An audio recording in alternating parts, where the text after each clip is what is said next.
এখন বানিয়ে ফেলবো নিরামিষ আলুর দম। তার জন্য আমি আলুগুলো কেটে নিয়েছি, আর এখানে একটা মশলা করব। তার জন্য নিয়েছি একটা মিডিয়াম সাইজের টমেটো, 3টে কাঁচা লঙ্কা, আর একটু আদা, আর কটা কাজু। কড়াই সর্ষের তেল গরম করতে দিয়ে দিয়েছি, আর তেলটাও গরম হয়ে গেছে। এবার আলুগুলোকে আমি ভেজে নেব।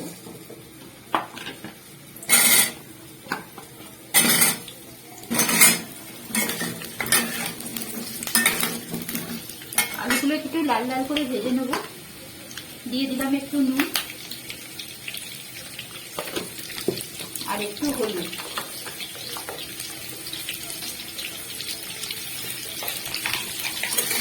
দিয়ে লাল করে আলুগুলোকে ভেজে নেব।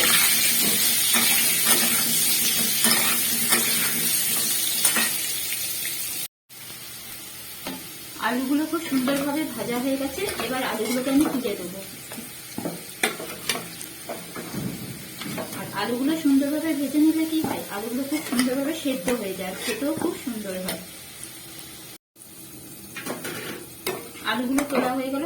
এই তেলের মধ্যেই আমি দিয়ে দেবো একটু জিরে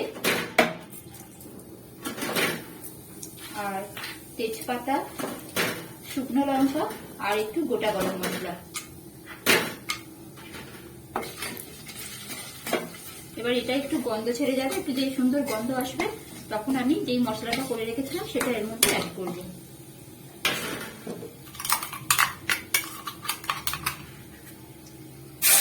দিয়ে দিলাম বেটে রাখা এই মশলাটা।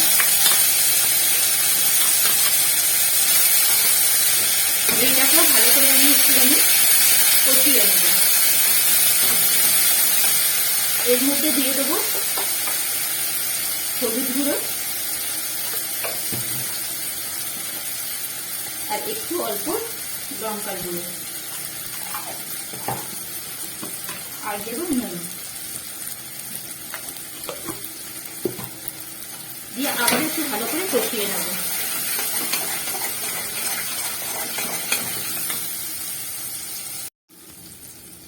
কষানো হয়ে গেছে। এর মধ্যে আমি দেবো ফেটিয়ে রাখা একটু টক দই।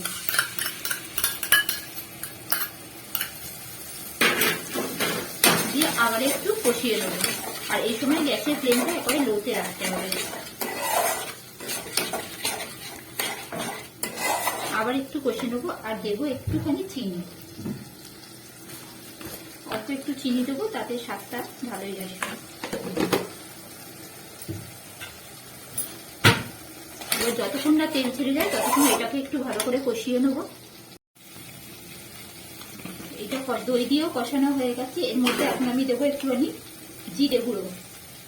দিয়ে দিলাম অল্প একটু জিরে গুঁড়ো, আর দেবো একটু ধনে গুঁড়ো।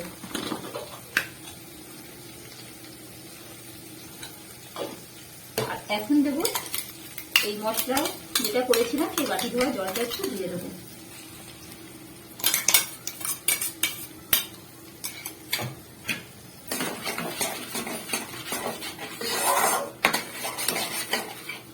দিয়ে একটু ভালো করে কষে নেব।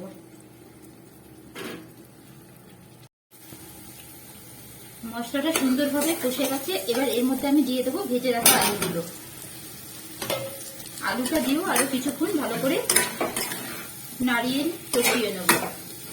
আর দেবো এখন এই সময় দিয়ে দেবো মটরশুঁটি।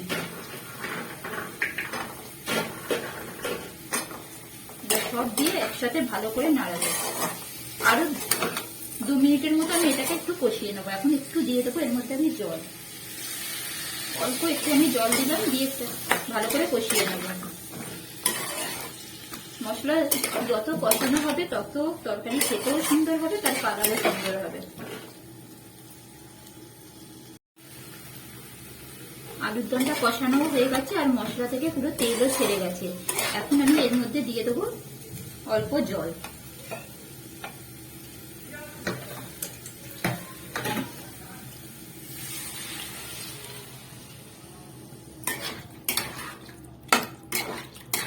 এবার আর কিছুক্ষণ এটাকে একটু ফুটতে দেবো। দিয়ে আর 2 মিনিটের মতো আমি গ্যাসটা কমিয়ে চাপা দিয়ে দেবো।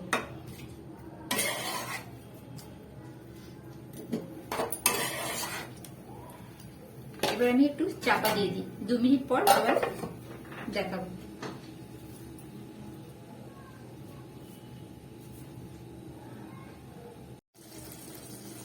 এর মধ্যে আমি একটু ভাজা মশলা অ্যাড করে দিলাম, আর আলুগুলো খুব সুন্দরভাবে গলে গেছে। আর এখন দেবো একটু উপর দিয়ে ধনেপাতা।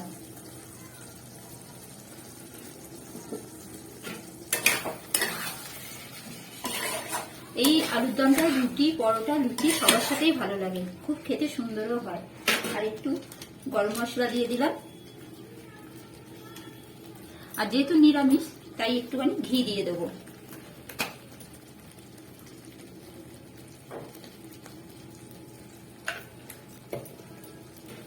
হয়ে গেল, দেখুন আলুর দম একেবারেই রেডি। এবার এটাকে আমি নামিয়ে ফেলবো।